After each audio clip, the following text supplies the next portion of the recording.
Assalamualaikum warahmatullahi wabarakatuh. Perkenalkan, nama saya Asrul, NIM 20650003. Di video kali ini saya akan menjelaskan tugas 1 mata kuliah sistem informasi geografis. Baik, langsung saja pada pertanyaan pertama, yaitu jelaskan dua pengertian sistem informasi geografis menurut para ahli. Pengertian sistem informasi geografis menurut para ahli, yaitu di sini saya ambil dua pendapat. Yang pertama yaitu menurut Esri 1990, yaitu GIS sebagai suatu kumpulan yang terorganisir dari perangkat keras, komputer, perangkat lunak, data geografis, dan personil yang dirancang secara efisien untuk memperoleh, menyimpan, mengupdate, memanipulasi, menganalisis, dan menampilkan semua bentuk informasi yang bereferensi geografis. 2. Menurut GIS-TUT 1994, SIG adalah sistem yang dapat didukung untuk mengambil keputusan spasial dan mampu mengintegrasikan deskripsi lokasi dengan karakteristik fenomena yang ditemukan di lokasi tersebut. Lanjut pada pertanyaan kedua, yaitu komponen SIG terdiri dari software, hardware, data, manusia. Metode, jelaskan. Komponen sistem informasi geografis.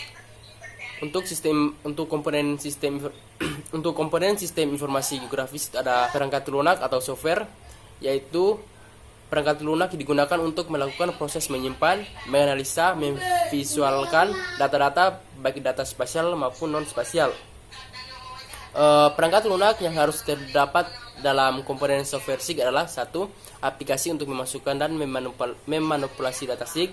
2. Database Management System atau DBMS. 3. Aplikasi untuk menganalisa data-data. 4. Aplikasi untuk menampilkan data dan hasil. 2. Perangkat keras atau hardware. Perangkat keras SIG adalah perangkat fisik yang merupakan bagian dari sistem informasi dari sistem komputer yang mendukung analisis geografis dan pemetaan. Perangkat keras SIG mempunyai kemampuan untuk menyajikan citra dengan resolusi dan kecepatan tinggi serta mendukung operasi-operasi basis data dengan volume data yang besar secara tepat. Perangkat keras SIG ini terdiri dari beberapa bagian untuk menginput data, mengolah data, dan mencetak hasil. Untuk hardware yang dibutuhkan di sini ada sebagai input datanya ada mouse, digital, scanner, dan keyboard. Untuk olah datanya ada hard disk, prosesor, RAM, VGA card. Dan untuk output datanya yaitu ada plotter, printer, scanner, atau monitor. Data. Pada prinsipnya terdapat dua jenis data untuk mendukung SIG, yaitu ada data spasial dan data non spasial atau atribut. Data spasial adalah gambaran suatu wilayah yang terdapat di permukaan bumi.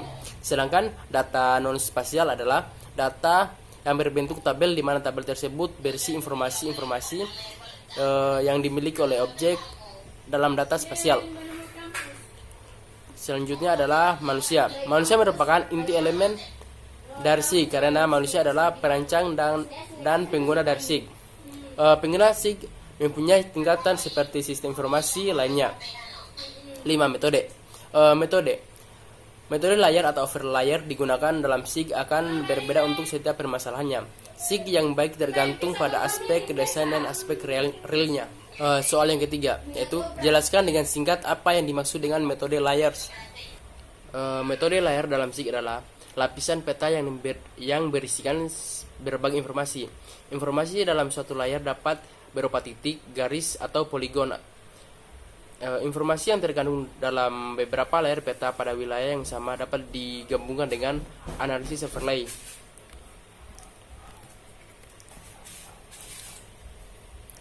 Analisis overlay adalah suatu analisis dalam sistem informasi geografis atau SIG yang dimana analisis ini tumpang tindih yang menggabungkan beberapa informasi menjadi satu. Contohnya dalam pembuatan peta wilayah rawan longsor yang didapat dari hasil overlay beberapa peta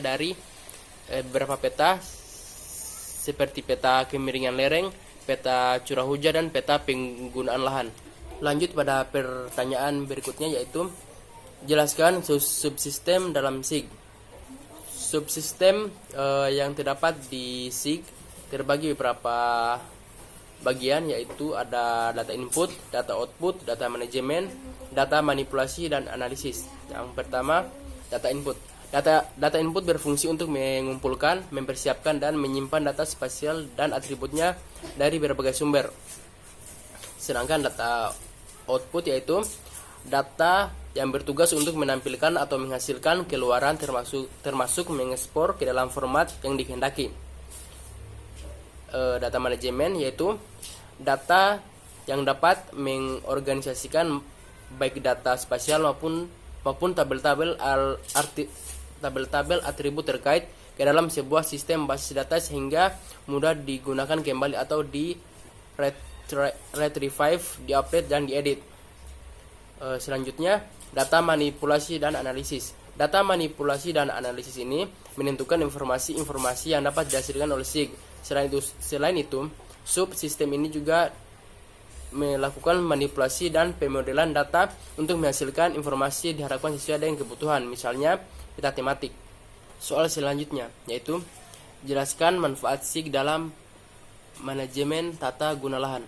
Manfaat SIG dalam tata guna lahan adalah untuk memetakan penggunaan lahan yang sesuai dan terencana agar pembangunan pada suatu lahan sesuai dengan kebutuhan serta fungsi-fungsinya. Lanjut pada pertanyaan nomor 6 yaitu jelaskan manfaat SIG dalam penataan kota. Manfaat SIG dalam penataan kota yaitu ada 3 bagian, ada sebagai jaringan jalur transportasi atau jalan, manajemen fasilitas, dan pengelolaan atau pembagian area. Pada bagian jaringan jalur transportasi atau jalan berguna untuk pengalamatan rute kendaraan, penjadwalan kendaraan, analisa lokasi, dan lain-lain. Sedangkan untuk manajemen fasilitas itu ada penempatan pipa dan kabel bawah tanah, load balancing jaringan listrik, perencanaan perawatan fasilitas, dan lain-lain. Dan yang terakhir ada pengelolaan atau pembagian area yang bertujuan untuk pembuatan zona rencana tata ruang, pengaturan kualitas air, dan rencana pembangunan, dan lain-lain. Sekian video dari saya. Saya akhiri dengan ucapan wabillahi taufiq wal hidayah. Wassalamualaikum warahmatullahi wabarakatuh.